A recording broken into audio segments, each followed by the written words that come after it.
ነውና ጀሃነምን ሊያሟሉ ነውና እየቀጠሉ መግባታቸው ይቀጥላል።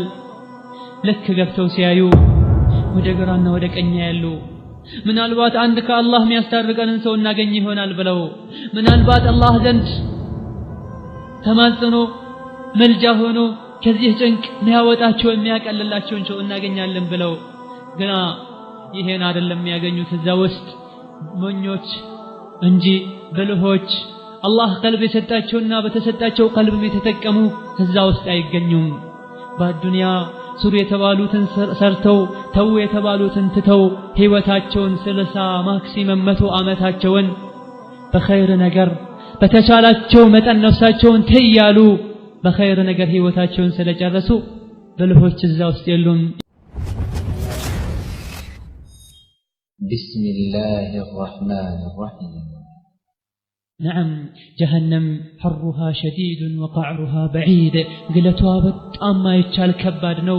ድልቀቷም በጣም ሩቅ ነው። በጣም ጥቁር ናት። ድቅድቅ ያለች ጨለማ ናት። ሽታዋ በጣም አስቀያሚ ነው።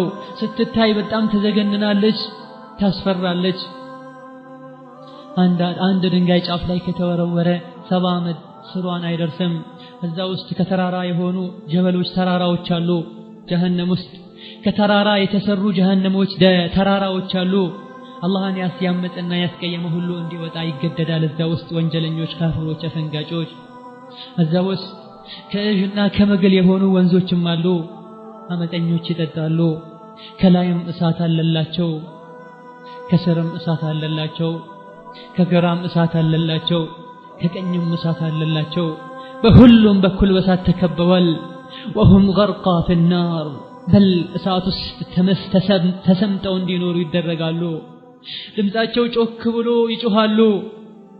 እርስ በርሳቸው ይወቃቀሳሉ።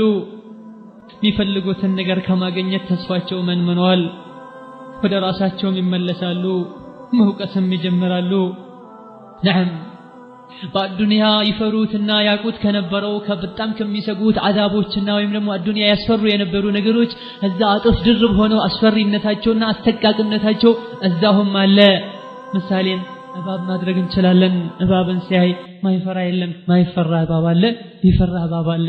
አብዛኛው ህብረተሰብ ግን እባብን ይፈራል። አሁን የዱንያን እባብ ባይፈራ ወላኪን አኺራ ላይ ሁሉም እባብ መርዛማና መርዙም ከዱንያ ወጥፍ ድርብ የሚበልጥ እባብን ሆኖ አላህ Subhanahu Wa Ta'ala ጠማሞችን ሊያሰቃይ አላህ አዘጋጅቶታል። የዱንያ አይነትን እባብ እንዳይመስልህ። የአንዱ ብቻ እባብ አንገቱ የበሬን አንገት ያክላል። ነዓም በተጨማሪም ግንጦች አሉ። በቅሎ የሚያክሉ ግንጦች አሉ። እዛ ውስጥ የሚናደፉ እባቦችም ሆኑ ግንጦች አንድ የነጥፈው እንደ ዱንያ በቀላል መንገድ የምትገላገለው መርዝ አይደለም አንተ ላይ የሚረጩት።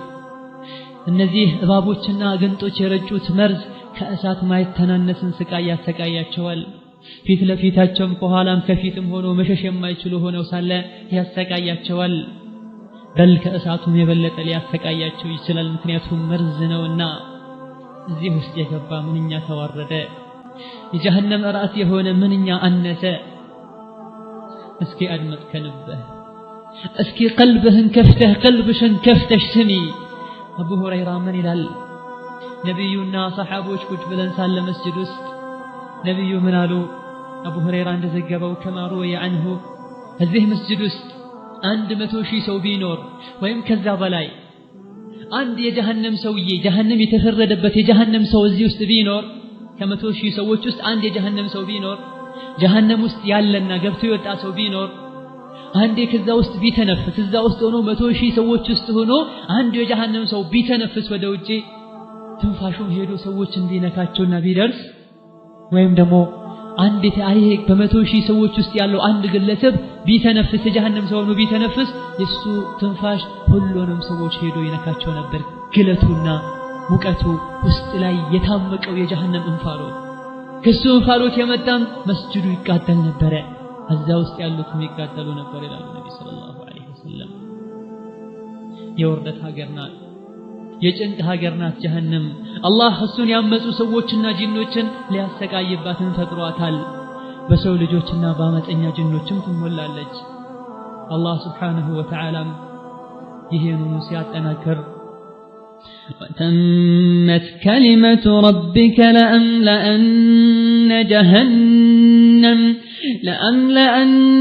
جهنم من الجنة والناس أجمعين. يا الله قالوا ألفال تفزموال من بلو جنة جهنم مولاتا لو كسووچم كجنوچم لكسي قبو በዚህ መሰረትም ሊሟሉ ነውና ጀሃነምን ሊያሟሉ ነውና እየቀጠሉ መግባታቸው ይቀጥላል። ልክ ገብተው ሲያዩ ወደ ግራና ወደ ቀኝ ያሉ ምናልባት አንድ ከአላህ የሚያስታርቀንን ሰው እናገኝ ይሆናል ብለው ምናልባት አላህ ዘንድ ተማጽኖ መልጃ ሆኖ ከዚህ ጭንቅ የሚያወጣቸው የሚያቀልላቸውን ሰው እናገኛለን ብለው ግና ይሄን አይደለም የሚያገኙት። እዛ ውስጥ ሞኞች እንጂ ብልሆች አላህ ቀልብ የሰጣቸውና በተሰጣቸው ቀልብም የተጠቀሙ ከዛ ውስጥ አይገኙም።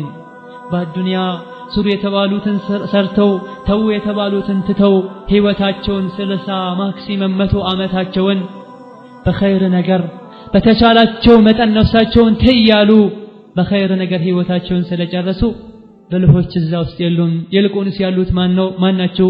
ጅሎች ናቸው። የጅሎች ሁሉ ጅል ሸይጣን ነው። ግና ጅሎችን ሲያገኝ ተጃጅሎ አጃጅሏቸው ብልህ ሆኖ ተገኝቶ በአእምሯቸው መጫወት ችሏል። አዱንያ ላይ إنه هو يدعوكم وقبيله من حيث لا ترونهم እኛ በማናየው ሰዎች በማያዩት መልኩ ጎትጉቶ ሰዎችን ወደ ጀሃነም መንገድ እንዳልመራ ሁሉ ጅልነቱ እዛ ታውቆ ከሞኞች ጋር ጀሃነም ይገኛል። ወደ ግራ ወደ ቀኝ ሲያዩ ነብዮችን አያዩም ጀሃነም ውስጥ። ለምን? አላህን ይፈሩ ነበር። ሰሃቦችን አያዩም። ለምን? አላህን ይፈሩ ነበር። አላህን የሚያውቁና አላህን የሚፈሩትን ጀሃነም ውስጥ አያገኟቸውም። ለምን? አላህን ይፈሩ ነበር። ይህን ማንን ያገኛሉ? ጀሃነም ውስጥ ሸይጣንን ያገኛሉ። የጀሃነም ጓዶችን ያገኛሉ። ፍርዓውንና ሃማንን ያገኛሉ። ካፊሮችና አፈንጋጮችን ሙጅሪሞችን ያገኛሉ። አስመሳዮችና በዲናቸው የሚጫወቱ ግዴለሾችን ያገኛሉ። ነዓም ዲናቸውን ለዱንያ የሚሸጡትን ዲናቸውን በዱንያዊ ጥቅም የሚሸጡትን ያገኛሉ። ከሰው ጋር የሚተነፍሱትን ያገኛሉ። ይህም መውጣትን እነዚህ እንደማያስታርቋቸው ሲያውቁ ለመውጣት ይሞክራሉ። የጀሃነም ጠባቂዎች ዘባንያ የሚባሉ መላእክቶችም ለመዶሻ ወደ ታች መቷቸዋል። የጀሃነም ፍህምም ወደ ላይ ያስፈነጥራቸዋል። ጮሃሉ፣ ይድረሱልኝ ጥሪም ያሰማሉ፣ ይንጫጫሉ። የጀሃነም ዘበኞች ወደ ግራ ወደ ቀኝ ያደረጉ ይቀቅሏቸዋል። አንዴ ወደ ጥግ፣ አንዴ ወደ ፊት፣ አንዴ ወደ ኋላ ያደርጓቸዋል። እጃቸው ወደ አፋቸው ታስሯል። እግራቸው ተሰብስቦ በካቴና ተወጥሯል። ፊታቸው ከወንጀላቸው የመጣ ጠቅሯል። ይጣራሉ፣ ይጮሃሉ፣ ወይኔ ይላሉ። ማሊክ ሆይ አላህ ያለው ነገር ተፈጽሟል። ያው ጀሃነምን ቀምሰናል፣ እባክህ ራራልን አውጣን ይሉታል ማለክን። ማሊክ ሆይ ቆዳችን ተቃጥሎ አለቀ፣ ማሊክ ሆይ አውጣን፣ ሁለተኛ ወደዚህ ያመጣንን ወንጀል አንደግመውም አንሰራም። ይህንም የጀሃነም ዘበኞች ሃይሃት ምንኛ ነው የምታወሩት?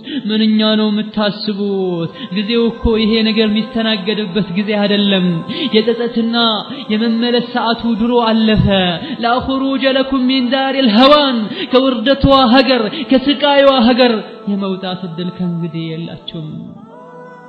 አሁን ወላሂ ከዚህ ስቃይ አላህ እንዲጠብቀን ጠዋትና ማታ መጠበቅና አላህን መጠየቅ ነበረብን። ከሰላታችን በኋላ ሁሌ اللهم اني اعوذ بك من عذاب جهنم እንደምንል ነብይ ሰለላሁ ዐለይሂ ወሰለም አስተምረውናል። ከሰላት በኋላም ሰላት ውስጥም ዱዓ፣ ስራ ቦታም ትምህርት ቦታም የትም ሆነን ጀሃነምን መርሳት እንዳሌለብን ራሳችንን ልንገስጽ ይገባናል። والله العظيم የመመለሻ ሁሉ የመርጊያ ሁሉ የከፋች መርጊያ ብትኖር ጀሃነም ናት። እዛ ውስጥ ያሉ ሰዎች ሁሌ ይወቀሳሉ፣ ሁሌ ይተቻሉ፣ ሁሌ ያመናጭቋቸዋል መላእክቶች። ለምን እዚህ መጣችሁ? አቅል አልነበራችሁም ወይ? قال الله تعالى وللذين كفروا بربهم عذاب جهنم وبئس المصير ለነዚያ ለከዱና ላፈነገጡ ጀሃነም አለችላቸው በስቃይ የተሞላች ሆና መመለሻቸው ከፋ። እዛ ውስጥም ሲወረወሩ እጅ ከፍንጅ ታስረው እዛ ውስጥ ጭንቀትን መከራን ያያሉ። መከራውም አይቋረጥም። ከመከራዎችም አንዱ ህሊናቸውን ከሚያሰቃያቸው አንዱ كلما ألقي فيها فوج سألهم خزنتها ألم يأتكم نذير يتوسنوا ጭፍራዎች ወደ ጀሃነም በተነዱና ጀሃነም ውስጥ በገቡ ቁጥር የጀሃነም ዘበኞች ألم يأتكم نذير ከጀሃነም